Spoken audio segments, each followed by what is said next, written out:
Well, hello again. Resident Evil month is moving right along, and I've got another video for you. On today's video, I would like to talk about the Resident Evil films. Yes, we all know that the Paul W.S. Anderson directed Resident Evil films were pretty much just piles of shit, but I mean, they had decent aspects to them to a degree. I mean, I don't know, the plot points were kind of the characters were kind of Okay, overall they're just shit. I changed my mind. But there is one thing. So, if you've watched all 6 movies to completion, which I'm sure is rare, you'll notice that in the end, Alice, the main character from the very beginning, wasn't actually the real Alice. She was a clone from Alicia Marcus, who is the daughter of James Marcus, one of the higher-ups at Umbrella. James is out of the game, but Alicia Marcus? No. Like, who the fuck is that?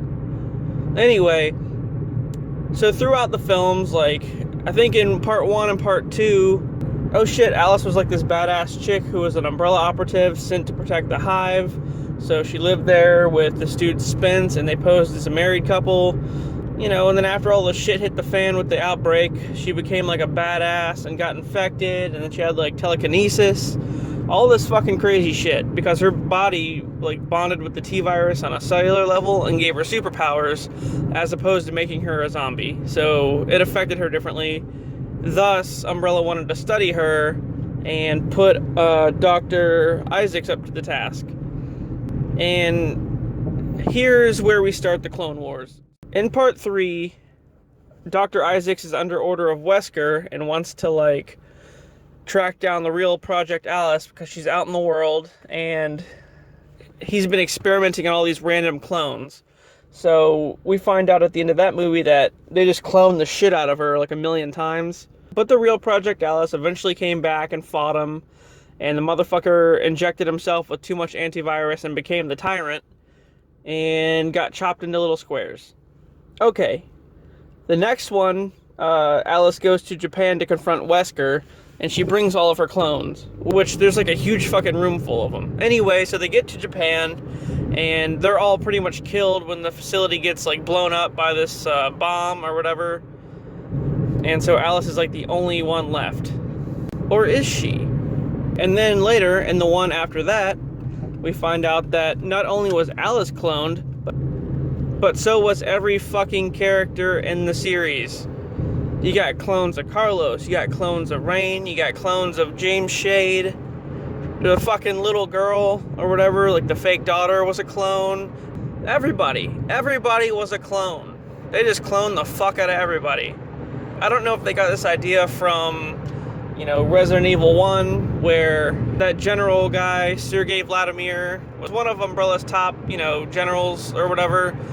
The reason why you see a million different Mr. X is because this dude's DNA was, like, rare as shit, and, like, the only one that wouldn't, like, I guess, start necrosis when they injected him with the T-virus, and so they just cloned him a bunch rather than find other test subjects. So, yeah, they took that, put that in the movie, but warped it. And so, not only is, like, the entire cast fucking clones, even, like, the 5th one, like, stretched it a little bit. They had Rain in there, and then they had, like, her as a civilian, like a soccer mom, a fucking eco-friendly car. And then, you know, they had multiple versions of Carlos. They had him as, like, a fucking suburban dad. Like, it was ridiculous. I did not like it. And then the one after that, Dr. Isaacs comes back, but we find out that the one that turned into a tyrant in part 3 was not the real Dr. Isaacs. Guess what? It was a fucking clone. The real one was in cryostasis under the Hive. Yep, the Hive that was featured in part 1, well, it's featured in part 6 too, and guess what? There's a huge thing underground housing all of the Umbrella executives. So chances are, everybody that we've seen, and every fucking citizen of the town, is a clone. The real Alice comes out of cryostasis and, like, I guess, you know, outs everything and explains the whole situation. Meanwhile, you have this religious version of Isaacs roaming around thinking he's the real deal, and he's not. I think he gets his hand chopped off and then gets, like, you know, all fucked up by zombies, and then ultimately he kills the real one because he thinks he's the real one. So it's just a Inception type situation there. Basically, at the end of the series, Project Alice is the only Alice left, and the real Alice dies, giving her these contact lenses that pertain like all of her childhood memories. And so Project Alice pretty much becomes like full circle and is technically the real Alice from then on. Then all the Isaacs die that we know of.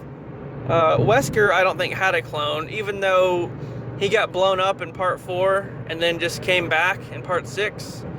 And he was in part 5 too for like a minute, but I don't know if he was a clone. I mean, more than likely, yes, but it looks like he could just super regenerate, so I don't know.